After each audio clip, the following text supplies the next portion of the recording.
সূরা আত-তাহরিম আয়াত সংখ্যা ১২ মদিনায় অবতীর্ণ। বিসমিল্লাহির রহমানির রহিম। রহমান রহিম আল্লাহ তাআলার নামে। ইয়া আইয়ুহান নাবিয়্যু লিমা তুহাররিমু মা আহাল্লাল্লাহু লাক তাবতাগী মারদাতা আজওয়াজিক ওয়াল্লাহু গফুরুর রহিম। হে নবী সাল্লাল্লাহু আলাইহি ওয়াসাল্লাম, আল্লাহ তাআলা তোমার জন্যে যা হালাল করেছেন তা তুমি কসম করে নিজের উপর কেন হারাম করছো? তুমি কি এর মাধ্যমে তোমার স্ত্রীদের খুশি কামনা করতে চাও? আসলে আল্লাহ তাআলাই হচ্ছেন ক্ষমার আধার, পরম দয়ালু। قد فرض الله لكم تحلة أيمانكم والله مولاكم وهو العليم الحكيم। আল্লাহ তাআলা তো তোমাদের শপথ থেকে রেহাই পাবার জন্যে কাফফারার একটা পথ নির্ধারণ করে দিয়েছেন। মূলত আল্লাহ তাআলাই হচ্ছেন তোমাদের একমাত্র সহায়, তিনি সর্বজ্ঞ, তিনিই প্রজ্ঞাময়। وَإِذْ أَسَرَّ النَّبِيُّ إِلَى بَعْضِ أَزْوَاجِهِ حَدِيثًا فَلَمَّا نَبَّأَتْ بِهِ وَأَظْهَرَهُ اللَّهُ عَلَيْهِ عَرَّفَ بَعْضَهُ وَأَعْرَضَ عَن بَعْضٍ فَلَمَّا نَبَّأَهَا بِهِ قَالَتْ مَنْ أَنبَأَكَ هَذَا قال نبأني العليم الخبير। যখন নবী তার স্ত্রীদের একজনকে চুপিসারে কিছু একটা কথা বলল এবং সে যখন তা অন্যদের কাছে প্রকাশ করে দিল, তখন আল্লাহ তাআলা তার এই বিষয়টাকে নবীকে ওয়াহির মাধ্যমে জানিয়ে দিলেন। রসুল কিছু কথা গোপনীয় বিষয় প্রকাশকারী স্ত্রীকে জানিয়ে দিল, আবার কিছু কথা এড়িয়েও গেল। অতঃপর নবী যখন তার সেই স্ত্রীকে সে বিষয়টা জানালো, তখন সে বলল, আপনাকে এই খবরটা কে জানালো? নবী সাল্লাল্লাহু আলাইহি ওয়াসাল্লাম বলল, আমাকে জানিয়েছেন সেই মহান আল্লাহ, যিনি সর্বজ্ঞ, সম্যক জ্ঞাত। ইন তাতুবা ইলাল্লাহি ফাকাদ সাগাত কুলুবুকুমা ওয়া ইন তাযাহারা আলাইহি ফাইন্নাল্লাহা হুয়া মাওলাহু ওয়া জিবরিলু ওয়া সালিহুল মুমিনিন ওয়াল মালাইকাতু বা'দা যালিকা যাহির। যে দুজন স্ত্রী এর সাথে জড়িত, নবী তাদের উভয়কে ডেকে বলল, তোমরা দুজন যদি আল্লাহর কাছে তওবা করো তাহলে তা তোমাদের জন্যে ভালো, কেননা তোমাদের উভয়ের মন অন্যায় ও বাঁকা পথের দিকে কিছুটা ঝুঁকে পড়েছিল। আর যদি তোমরা উভয়ে তার বিরুদ্ধে একে অপরের পৃষ্ঠপোষকতা করো তাহলে জেনে রাখো আল্লাহ তাআলাই তার নবীর সহায়। তাছাড়াও তার সাথে রয়েছে জিব্রাইল, ফেরেশতা ও নেককার মুসলমানের দল।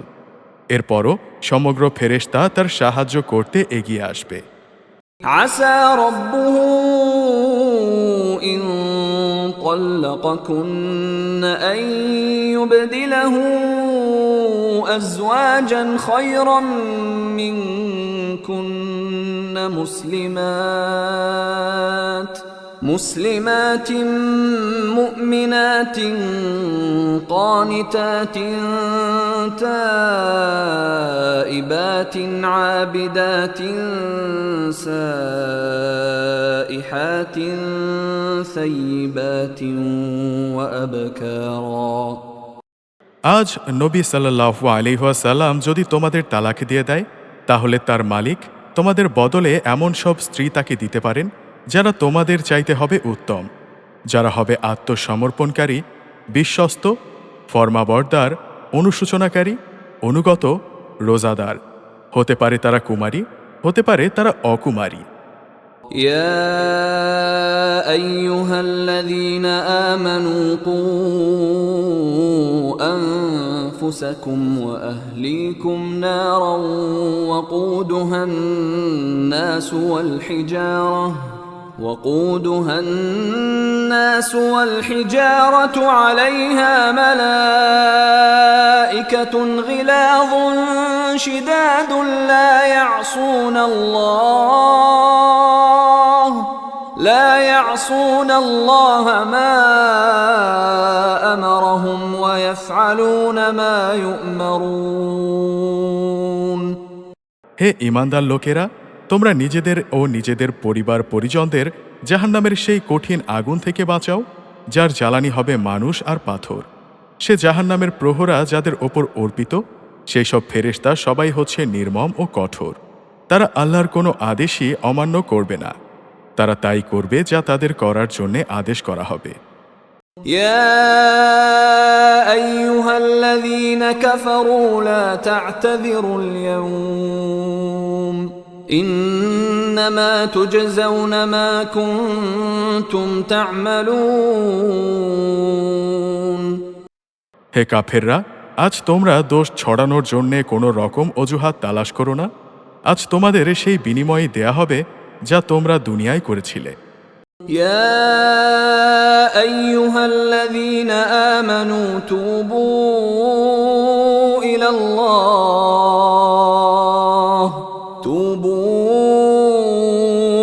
الله توبة نصوحا عسى ربكم أن يكفر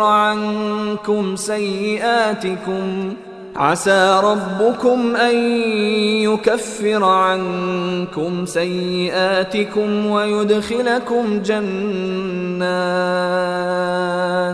ويدخلكم جنات تجري من تحتها الأنهار يوم لا يخزي الله النبي والذين آمنوا معه نورهم يسعى بين أيديهم وبأيمانهم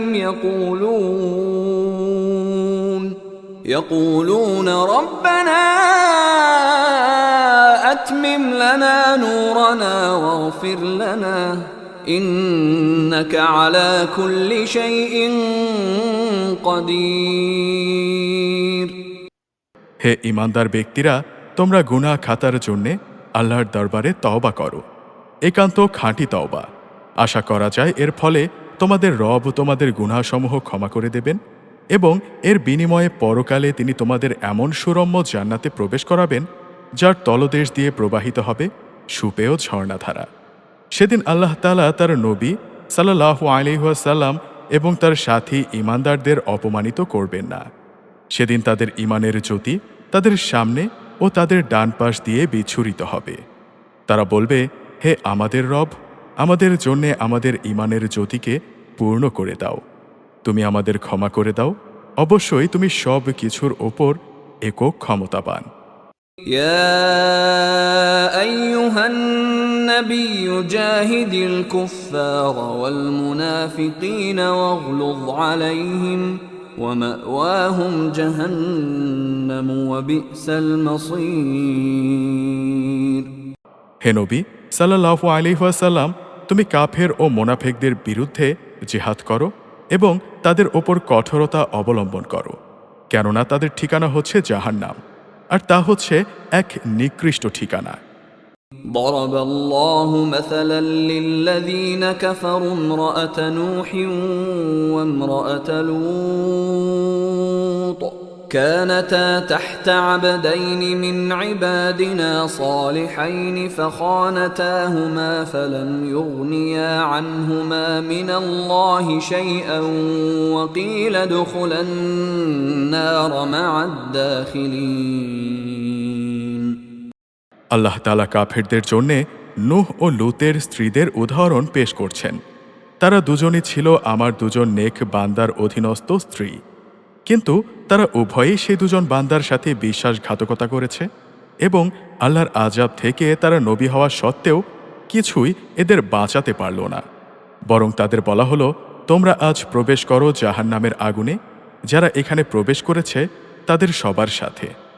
وضرب الله مثلا للذين آمنوا امرأة فرعون إذ قالت رب ابن لي عندك بيتا في الجنة ونجني من فرعون وعمله ونجني من القوم الظالمين একইভাবে আল্লাহ তাআলা মোমেনদের জন্যে ফেরাউনের স্ত্রীকে অনুকরণযোগ্য এক উদাহরণ হিসেবে পেশ করেছেন। সে প্রার্থনা করেছিল, হে রব, জান্নাতে তোমার পাশে তুমি আমার জন্যে একখানা ঘর বানিয়ে দিও, আর দুনিয়ার এই ঘরে তুমি আমাকে ফেরাউন ও তার যাবতীয় কর্মকাণ্ড থেকে বাঁচিয়ে রেখো। তুমি আমাকে এ জালেম সম্প্রদায়ের যাবতীয় অনাচার থেকে উদ্ধার করো।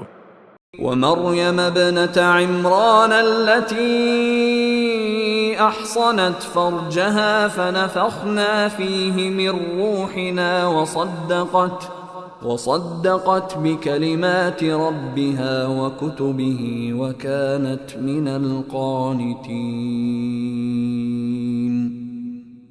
আল্লাহ তাআলা মোমেনদের জন্যে দৃষ্টান্ত পেশ করছেন ইমরানের মেয়ে মারিয়ামের, যে আজীবন তার সতীত্ব রক্ষা করেছে, এবং আমি আমার সৃষ্ট রূহগুলো থেকে একটি রূহ তার মধ্যে ফুঁকে দিলাম।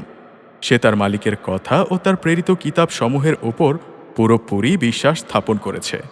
সত্যি সে ছিল আমার একান্ত অনুগত বান্দাদেরই একজন।